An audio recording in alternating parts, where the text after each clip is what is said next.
આ આપણે અહીંયા દાનની ટોપલી મૂકી છે. આપણે દર વર્ષે ગાયો માટે અને માં ભગવતી માટે દાન પેટીમાં આપવા માટે આપણે દર વર્ષે મૂકીએ છીએ. પણ ઉત્તરાયણનું કોઈ અલગ જ મહત્વ છે. એટલે અક્ષય કીધું છે, જેનો ક્ષય થતો નથી. આ દાન એ પ્રકારનું છે કે જેનો ક્ષય થતો નથી. કારણ કે શાસ્ત્ર એવું કહે છે કે અમુક અમુક તહેવારોમાં જ્યારે જ્યારે આપણે દાન કરીએ છીએ ને, એને નષ્ટ ભગવાન પણ થવા દેતો નથી. એટલે એ મહત્વનું આપણે ત્યારે તો ઉત્તરાયણના દિવસે હવે તો એવું રહ્યું નથી. નહીં ભાગોળે કે કોઈના ઘેરે ગાય હોય ને તો પણ આપણે બાજરીની ઘૂઘરી રાંધીને પણ એને ખવડાવવા જતા. આની પાછળનો હેતુ મોટો છે. ગાયનું રૂપ બીજું છે. આ પૃથ્વી એને પણ ગાયનું રૂપ લીધેલું અને પૃથ્વીનું દોહન કરીને આપણું જીવન હાલે છે. એમાંથી બધું જ આપણને મળે છે. ખનિજથી માંડીને પાણી અને અનાજ બધું જ એમાંથી મળે. ફળ ફૂલ બધું જ. એટલે ગાયને દોઈને આપણે જીવન ચલાવતા. પહેલા દૂધ માયકા, દૂસરા દૂધ ગાયકા, તીસરા દૂધ સારી વનરાયકા, ચોથા દૂધ ધરતી માયકા. આ ચાર મારફત આપણે જીવીએ છીએ. પહેલું માનું દૂધ, પછી આગળ વધતા થોડું ગાયનું દૂધ, પછી આગળ વધતા અનાજ અને શાકભાજી સારી વનરાયકા, અને ચોથા દૂધ ધરતી માયકા. પાણી વિના હાલવાનું નથી. આ બધી જ વસ્તુઓ આપણે શાસ્ત્રએ બતાવેલી છે અને એ પ્રમાણે આપણે હેલા જઈએ છીએ. તો આજથી આપણે મૂક્યું છે 11, 12 અને 13 તારીખ સુધી આપણે રહેશે. 13 તારીખે હિસાબ કરી અને આપણે ગાયનું અને માતાજીનો ભાગ કાઢીશું. તો અને સાથે સાથે આજે 11 તારીખ છે એટલે નિકોલમાં પેલો કથા હાલે છે ને, આજ પૂર્ણાહુતિ છે. એટલે પૂર્ણાહુતિમાં શાકોત્સવ રાખ્યો છે. એટલે બધી જાતના શાક બનાવી અને ત્યાં બધા ભેગા બેસીને જમવાનું છે. કોઈ 35 મણ લોટ બધી બાજુથી દાનમાં આવ્યો છે અને ત્યાં ભોજન ત્યાં જ રાખ્યું છે ને, પાર્ટી પ્લોટમાં જ છે ને. હા, એટલે શાકોત્સવ રાખ્યો હોય ને રોટલા ત્યાં લોટ આવ્યો છે તો ખાઈને જ આવવાનું હોય ને. એ શાકોત્સવનો અર્થ જ એ થયો કે આપણે જોવા તો જવાનું નથી. હા, 56 ભોગ હોય તો ભગવાનની આગળ ધર્યા હોય પણ તોય સારું ખાવાનું મન થઈ જાય. હા, એ તો આમ આઘા મૂકા હોય નહીતર ના ભગવાન ખાય ના આપણને ખાવા દે. ઘણી વખત 56 ભોગમાં એવું થતું હોય. પણ આ તો આપણે જમીન આવવાનું છે. એટલે ત્યાં સુધી કથા હાલશે ને કથાની પૂર્ણાહુતિ પછી ભોજન કરીને આવવાનું. જેને જવું હોય એ જઈ શકે છે. બપોરે 2 વાગે કથા ચાલુ થાય. હા, એટલે આ તો છેલ્લો દિવસ છે એટલે હા વહેલું ચાલુ થાય ને મોડું બંધ થાય. હા, ઘણી વખત એ ઉતાવળમાં થતું હોય.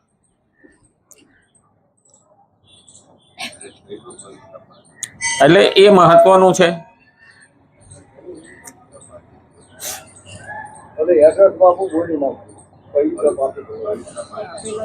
પવિત્ર પાર્ટી પ્લોટ નિકોલ.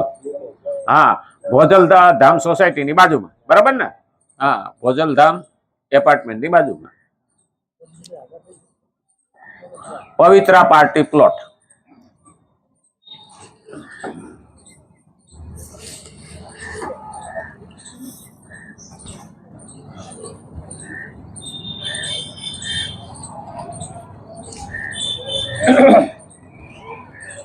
ઓકે, જટ જાહેરાત કરી દો, જટ જાહેરાત કરી દો. કેમ બધું ગોઠવવું પડે? ઉતાવળા છો બાવડા, ધીરા છો ગંભીર. હા,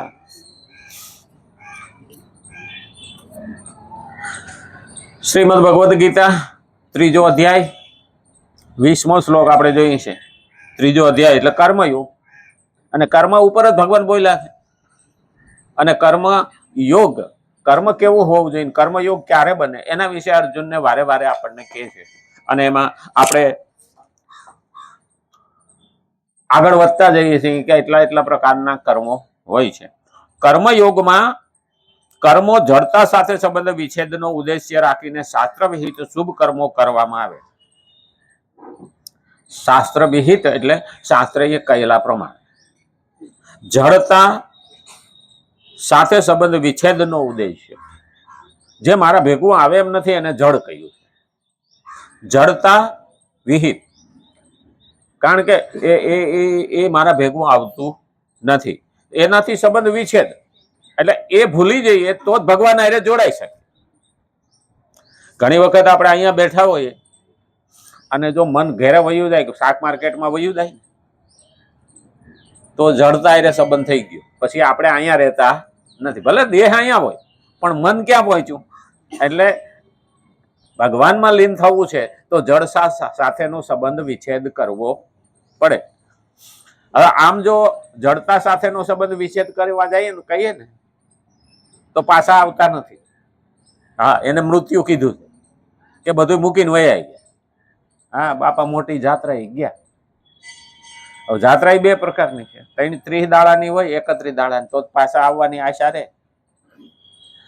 પણ મોટી જાત્રામાં જાય એટલે એ પાછા આવતા નથી, ને આવે એ આપણને ખબર નથી ક્યાં આવ્યા. હા, એ આવે તો છે પાછા.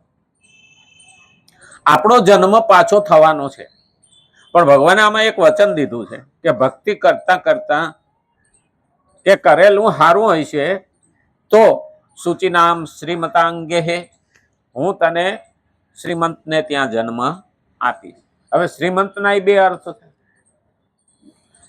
એક સંસ્કારી અને સુખી સંપન્ન ઘર હોય ને એને શ્રીમંત કહ્યું. સંસ્કાર વિનાનો ઘર હોય ને પૈસા વાળો, એને રૂપિયા વાળો કહેવાય. હા, રૂપિયા વાળો કહેવાય, પણ એને શ્રીમંત કહેવાતો નથી. શ્રીમંતની અંદર સંસ્કાર આવે છે. એટલે આપણે ત્યાં પહેલા એવું કહેતા ભદ્ર સમાજ. ભદ્ર સમાજ એટલે સંસ્કારી સમાજ. અને એ ખજાનો બહુ મોટો છે, કારણ કે સંબંધ જડતા સાથેનો સંબંધ વિચ્છેદનો ઉદ્દેશ્ય રાખીને શાસ્ત્ર વિહિત શુભ કર્મો કરવામાં આવે. સકામ પુરુષ એટલે આત્મા ફળની ઈચ્છા રાખીને પોતાને માટે કર્મ કરે છે, અને કર્મયોગી ફળની ઈચ્છાનો ત્યાગ કરીને બીજાઓના હિતને માટે કર્મ એટલે સેવા કરે. મારે કંઈક જોઈએ છે એવો માણસ સકામ કહેવાય. હવે એમાં જોઈએ છે એમાં તો રૂપિયા હોય, રૂપિયા ના હોય તો કીર્તિ એટલે નામ ના હોય, મોટું નામ થાય, ઇજ્જત હોય, જશ મળે, આના હાટું કરતો હોય ને તો પણ એ સકામ થઈ ગયો. પણ મારે ભગવાન જોઈએ છે આવી ઈચ્છાથી કરે ને એ કર્મ એને ચોંટતું નથી, કર્મયોગમાં ખપી જાય. એ સેવા કીધી છે. ભગવાનની સેવાનો અર્થ એ નથી કે હું ભગવાનની સેવા કરું, સંસારની સેવા કરું ને તો ચાલ. ભગવાનને તો કઈ ખૂટતું નથી, નમાલો છે ને. સમાજમાં કેટલાય દુઃખી છે, અભ્યાગત છે, ગરીબ છે, ગુજરાત છે, બધાની સેવા સમાજની અંદર કરવી પડે. સમાજ આપણે કહીએ છીએ, હકીકતમાં સંસાર કહીએ છીએ.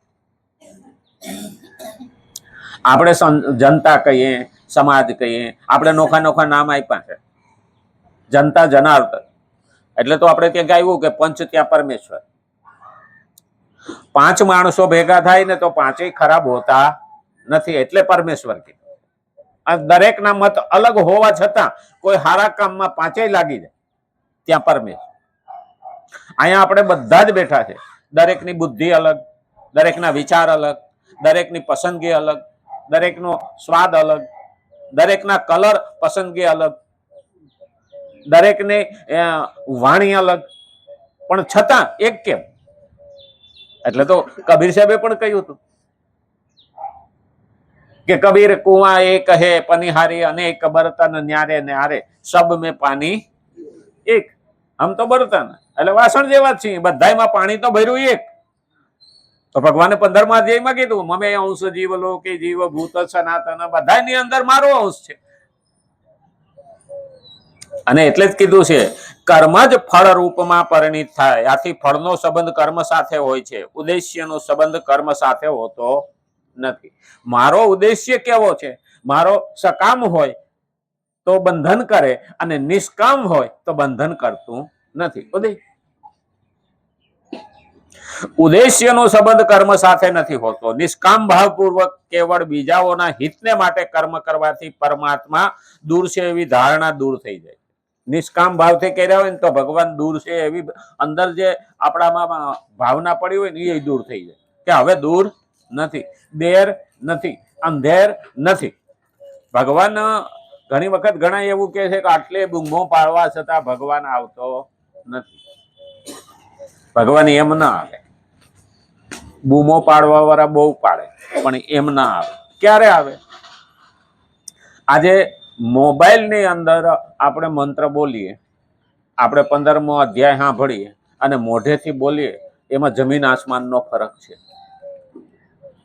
જ્યારે આપણે શ્લોક મોઢેથી બોલતા હોય તો જીભ, વાણી, મન, બુદ્ધિ, કાન, ચિત્ત, અહંકાર ને આત્મા આ બધું જોડાયેલું હોય. આ બધું પવિત્ર થાય. અને ઓલું તો આપણે કાનમાં હાલતું હોય તો વિચાર બીજો હાલતું હોય, કાનમાં અવાજ આવતો હોય તો, અને બીજે વાતો કરતા હોય. જો સ્થિર માણા રહી શકે તો કેજો. એટલે મોઢેથી બોલવાનું કહ્યું છે. આ કેલ્ક્યુલેટર ને કોમ્પ્યુટર આવ્યા ને ત્યાં પછી માણસના ભેદા ખરાબ થઈ ગયા. એને હિસાબ આવડતો નથી. હા, આપણે એને કીધું હોય ને 12 × 5 એટલે ઓલો કેલ્ક્યુલેટર લે, ફોનમાં કેલ્ક્યુલેટર કાઢે અને આપણને રાતે ઉઠાડીને પૂછે 12 × 5 તો કે 60. આ ઘડિયા મોઢે હતા ને, કારણ કે એ બુદ્ધિ સતેજ હતી, પાવરફુલ હતી. અત્યારે માણસની બુદ્ધિ ને શરીર બે નકામા થતા જાય છે. આ તૈયાર રાંધેલો ખોરાક આવવા માંડ્યો ને પડીકા, એને કારણે તો આ કેન્સરની કેટલા બધા રોગો આવ્યા છે, ડાયાબિટીસ. કારણ કે પ્રોસેસ ફૂડ છે અને એનાથી માણસનું શરીર જાડું થાય પણ તાકાત આવતી નથી. અમેરિકામાં તો અત્યારે લગભગ એવા જ માણસો છે કે ત્યાં ઘરે રસોઈ કરતા જ નથી. હવે જો કે આપણે એ રસ્તે જઈએ છીએ, બર્ગર ને પીઝા ને પફ ને આ ને તે એવું બધું મીંડાસ ખાવા. અમેરિકામાં એ જ ખોરાક છે અને એને હિસાબે 18 વર્ષના છોકરાનો 100 કિલો ઉપર જ વજન થઈ ગયું. હવે એ મદન યુદ્ધ થયું ને, અટણ લશ્કરમાં ભરતી આવીને તે 100 માંથી 4 જણા પાસ થયા. બોલો, હવે ના દોડી શકે ના હાલી શકે, મોટું પેટ લઈને જાય ક્યાં? અને જાડો હોય. યુવાની કોને કેવી જ ખબર નહીં. 18 વર્ષનો 100 કિલો ઉપર વજન થાય તો. એટલે ભગવાને કીધું છે યુક્ત આહાર વિહારસ્ય. તો યુક્ત આહાર અને વિહાર કહે. આ તો વિહાર પણ માણાનો એવો રહ્યો છે. સવાર 10 વાગે ઉઠવાનું, પછી તો મોઢામાં દાંતણ લઈ બ્રશ લઈને આટા મારતો. આપણે ત્યાં સવારમાં 6 વાગે મોડું કીધું. 6 વાગે ઉઠીએ તો પણ તંદુરસ્તી જળવાય. નહીતર તો બ્રહ્મ મુહૂર્ત એટલે તો 4 વાગ્યાનું કહ્યું છે. અમારા ગામડામાં ખેડૂતો 4 વાગે છાસ ફેરતા, ઘમ ઘમ છાસનો અવાજ આવતો. હા, ઢોરા પહરમાં લઈ જાય એ સમયે, અને ઘરવાળો બે સામે દોયડા લઈને ઘમ ઘમ છાસ ફેરતા હતા. અટાણે વલોણા યંત્ર આવ્યા છે. એ તો કડીનો દુખાવા એટલે જ થયા છે. તેથી કડીનો દુખાવો ન થાય. દહીણા દળવાના, પાણી ભરવાનું, એ બેનોમાં જે તાકાત હતી અટાણે નથી. એ પસાવર છે માથે બેડું લઈને આવતી હોય ને તો બેડું હલે નહીં, હાથ નો અડાડવો પડે. અટણ 35 વર્ષે દવાખાના ધક્કા ખાતા હોય. આવી પોઝિશન થઈ ગઈ. હાહુ જીવતી હોય, વહુ ખાટલા પડી હોય, આવું હાલ. અને આખા ઘરનું કામ વહુ ને બદલે હાહુ કરતી. જૂનવાણી. કારણ જૂનું એ સોનું છે. સાગ સીસમ ને સોનું તણે જગમાં પડે ના જૂનું. તો એ કેમ હસવાડવું? પેલું મહત્વ કે માણસ ઘરનો ખોરાક ખાતો હતો, મહેનત કરતો હતો. અત્યારે મહેનત ગઈ, માટલા ઉપર નળ આવી ગયા પાણીના, એટલે પાણી ભરવાનું બંધ થઈ ગયું. મશીન આવી ગયા એટલે કપડાં ધોવાનું બંધ થઈ ગયું. વેક્યુમ ક્લીનર આવી ગયા એટલે વાળવાનું બંધ થઈ ગયું. ઘરઘંટી આવી ગઈ એટલે દળવાનું બંધ થઈ ગયું. હવે આ બધું જોવા જાય મહેનત ક્યાં? અને મહેનત વિનાનું શરીર નકામું થતું જાય.